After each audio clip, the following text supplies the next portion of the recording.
So the Star Wars franchise. Either we have a deep connection with the series or know someone who is obsessed with the universe, all of us are very familiar with the massive impact on cinema and moviegoers. I happen to be one of those people that has a connection with the franchise where I don't even remember the very first time I watched the original Star Wars. I must have been a baby, but I was a dumb baby back then because I couldn't remember much, or I must have been watching it before I was even born. But I do remember the time I started to appreciate Star Wars and the filmmaking behind it. I was about 10 or 11 years old that I wanted to learn more about filmmaking itself, and I craved that knowledge. And as what any 10 or 11-year-old would do, I began watching more Star Wars films. And this was the time that the prequel trilogy was almost done with Revenge of the Sith, which at the time I really love the prequels. Fast forward another 10 plus years, we get The Force Awakens and Rogue One, now 23 years old, still watching Star Wars and loving this franchise. Which I knew would come down to this moment where I would eventually have to choose my favorite moments from this entire series, from prequels to originals and the newer movies. Plus to have a little fun video for you guys that hopefully we can have a discussion about your favorite moments and why they mean so much to you. With that being said,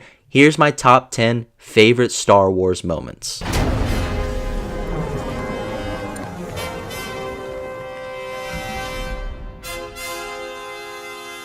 The Duel of Fates from The Phantom Menace. Probably my favorite moment from the prequel trilogy, also having to do with the Jedi, but this is the moment which I'm sure we can all agree that this is the prime of the Jedi Knights. One may say that the fight scene in its entirety is too choreographed or too flashy, but the way I look at it, it was the battle between how strong a Jedi's wits are. The way Qui-Gon Jinn and Obi-Wan use the Force together to try and defeat Darth Maul is something that the audience has yet to see. Although Obi-Wan psychs out Darth Maul while Qui-Gon Jinn goes for the attack, gives a little extension of what the Jedi are truly about, working as a team. Although the Sith are all about themselves and power, it furthers the concept that Jedi have that physical swordsmanship attribute to them rather than just the meditative side to them, which can sound pretty ridiculous. I myself personally would take brains over brawn any day, but for something so mystical as a Jedi Knight, this fight scene from The Phantom Menace gave us how the Jedi truly fought. Not to mention how the Sith are equally as powerful as the Jedi from a point of view. This scene from episode 1 really gave us that.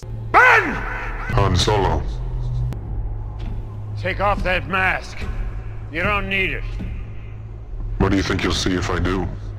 The face of my son. The confrontation between Kylo Ren and Han Solo. In The Force Awakens, it was revealed pretty early that Kylo Ren is the son of Han Solo and Princess Leia. Where a lot of people were upset they gave this information away too early, I myself didn't mind it. It gave that idea that Han Solo and Leia have become damaged parents who desperately want their son to return to them after being seduced by the dark side of the Force. And it also puts the idea in your mind that Jedi Master Luke Skywalker, who is also his uncle, finally understands how Obi-Wan felt after losing Anakin Skywalker. It's that family connection, what the original characters felt, that made this plot device so impactful to the original characters and Kylo Ren, and how the old characters we grew to love, how it felt like they have possibly failed somebody. But now it's time for Han Solo to confront Kylo Ren and seduce him back to the light side of the Force, and ultimately become Ben Solo once again. The way this scene uses color is what I believe to be essential to Star Wars in general. It's that good versus evil. Obviously, Han Solo resembling the good and Kylo Ren resembling the evil, which notice the color palette used on the characters' faces and the background. Han Solo has a backdrop of blue and Kylo has a backdrop of red. As Han Solo looks into his son's face, red is being reflected onto Han Solo. At this point, Kylo Ren is being seduced back to the light side of the Force. Once we notice half the backdrop is one half blue and the other half is red, as if the angel and the devil were talking into his ear. Unfortunately, that wasn't enough when Ben Solo hands over the lightsaber to his father. As the light disappears from the sky, the color palette becomes completely red and the blue slowly disappears. Kylo Ren has now destroyed what is left of Ben Solo and accepted the evil within himself. The scene is so masterfully done, it adds to one of my favorite Star Wars moments of the franchise. Hey,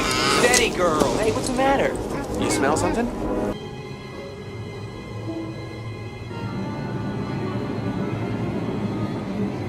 the Wampa Cave scene. The Empire Strikes Back arguably being the best Star Wars film ever made, it also has a lot of my favorite moments from the franchise as well. But after Luke Skywalker and his Tauntaun are attacked by a snow creature known as the Wampa in the beginning, they are then taken to its cave where they can eventually be eaten. Luke is hanging upside down while the Wampa is chomping away at his friend. Luke then becomes conscious and is aware that he is the next one to go. He tries to break free out of brute force but couldn't do so as his feet are frozen to the top of the ice. But he notices something right below him, his lightsaber. He reaches for it, but it's not enough until he closes his eyes and channels the Force within to get the lightsaber into his hand. At this point in the trilogy, we have an idea of what the Force is and how many incredible things it can do, but it wasn't until this moment of the franchise that we know the extent of its true power. The moment of patience that Luke gathers to get the lightsaber out of the snow embodies what a Jedi would do. Relax, gather inner peace, as it can ultimately become your escape. For the audience, it's a little tease of how far Luke is going into his training, but also gives us the wow factor that the Force is capable of these things. Luke grabs the lightsaber and now makes his escape into a much larger world, as Obi-Wan puts it, as he truly begins his journey of becoming a Jedi.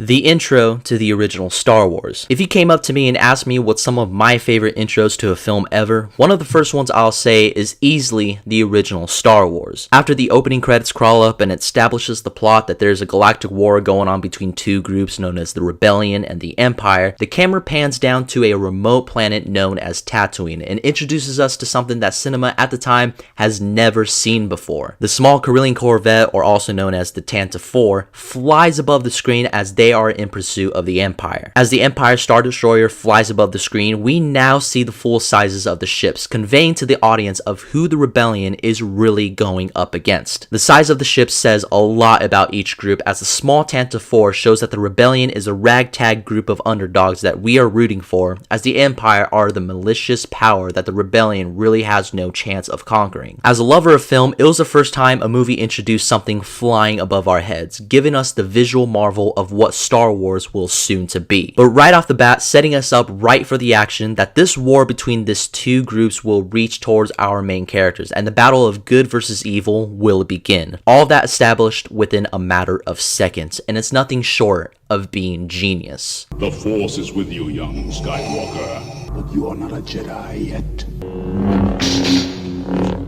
Luke Skywalker and Darth Vader confrontation in The Empire Strikes Back. This is a moment that was highly built in the Star Wars universe back in 1980, with the moment that Luke has seen his master Obi-Wan Kenobi killed right before his eyes by Darth Vader, and after all of his training, he finally has an opportunity to face him. Not to mention, the opening crawl of the film shows that everything Darth Vader is doing is just to get to Luke Skywalker. As Luke leaves Dagobah and heads to Cloud City, he reaches to the carbon freeze chamber where he will then meet Darth Vader face to face. However, the entirety of this moment brings up how Luke has that internal conflict of reaching his inner darkness and controlling the light within. With Darth Vader taunting him and how his anger is the only thing that can defeat him, it's the seduction of the dark side that Vader wants so he can achieve his own personal goals. It's that struggle we want to see in our hero. Although the film constantly shows failures of Luke Skywalker, the moment where he fights Darth Vader finally brings it all home. That relation we can have between ourselves and the hero, and that ourselves can have our own personal struggles, and sometimes when we come face to face with them,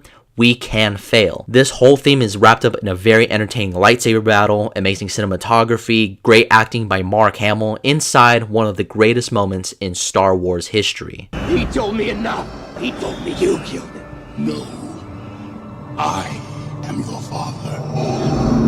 Darth Vader reveals that he is the father of Luke Skywalker. Although this moment is placed right after the previous and how close they are within the film, this brilliant twist deserves its own spot. Now, after the taunting Darth Vader has done to Luke, there comes a moment within the film that Vader has finally had enough. He swings his lightsaber aggressively in hopes of not killing Luke, but to pin him down to show who's more superior within the fight. And eventually he does by cutting off Luke's hand. As Luke crawls away to safety, Vader gives another offer to Luke to join the dark side. side, which of course Luke refuses. Vader then decides to drop the biggest twist in film history by telling Luke that Obi-Wan has never told him what happened to his father, and Luke responds, He told me you killed him. and then Vader says this. No.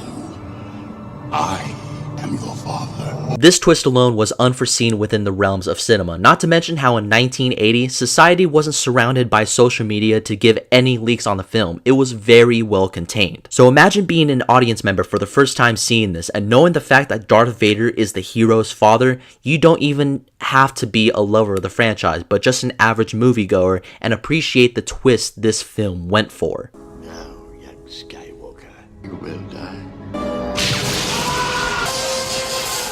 Darth Vader's redemption in Return of the Jedi. So it has now reached to the conclusion of the original trilogy of the conflict between Luke Skywalker and his father, Darth Vader. Although it is Luke's goal to turn his father back to the light side, it is still Vader's to turn him alongside with the Emperor, in which he's conveniently watching the fight take place. However, the fight ends when Luke loses control and gives payback to his father by cutting off his hand. The Emperor offers what Vader offered to Luke, which of course Luke refuses and declares that he is a Jedi Knight like his father before him. This causes the Emperor to have no choice but to kill Luke Skywalker and decides to fry him with the lightning coming from his fingers. Through Luke's cry for help to his father, Vader now has to make a decision whether to rescue his son or betray his master. What's so great about this moment is the genius camera work by cinematographer Alan Hume, with his breathtaking close-up shots of Vader showing the conflict he has within himself. And it proves that sometimes you don't need to see a character's face or their words being used to express their emotions, but through their tiny actions can say a lot about what they're experiencing internally. As Vader looks back and forth making that decision, he calls back to the light side and saves his son. Although his life is sacrificed, he makes that redemption that the whole series has built up into, and the man who was once good turned evil and is finally at peace within himself.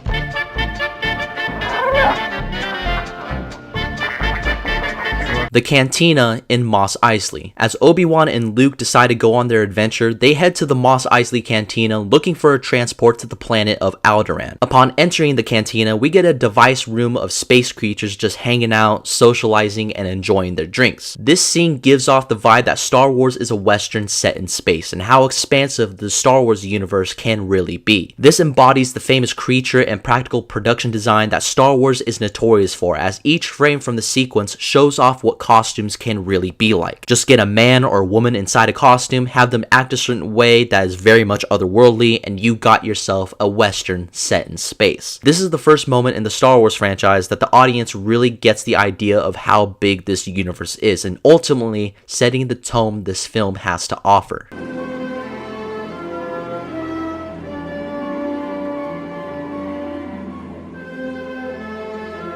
Yoda lifts the X-Wing from the Dagobah swamp. After Luke crash lands on Dagobah, he meets a small creature that appears to be annoying and in his way for his search for the Jedi Master Yoda. Although it was a trial to test Luke's patience, this creature then reveals that he is Yoda, and how Luke isn't ready to be a Jedi based off his lack of patience, his anger, and his age. Through Luke's constant failures of his Jedi training, Yoda asks him to lift the X-Wing from the swamp. Saying that he'll simply try, Yoda probably says something that can be looked at as cheesy, but makes a lot of sense. He says, Do or do not. There is no try. Yes, it may be cheesy, but a line that could be totally looked at as a lifestyle. You either do something or you don't. After Luke fails to lift the X-Wing from the swamp, Yoda later lifts the X-Wing, proving that size doesn't matter and how Yoda is just a straight up awesome character. This scene proves how powerful the Force can really be no matter what the user is, but having a mental capacity within oneself, how anything is possible. The combination of both the score and the cinematography displays the incredible feeling Luke is having when witnessing how powerful the Force really is. Through one success, one must also fail. It opens the door for Luke being one of the most powerful Jedi later in the series. The ability to speak does not make you intelligent. Now get out of here. No, Mr. Stay. Mr. called Jar Jar Binks. Nah, I'm just kidding. My number one is actually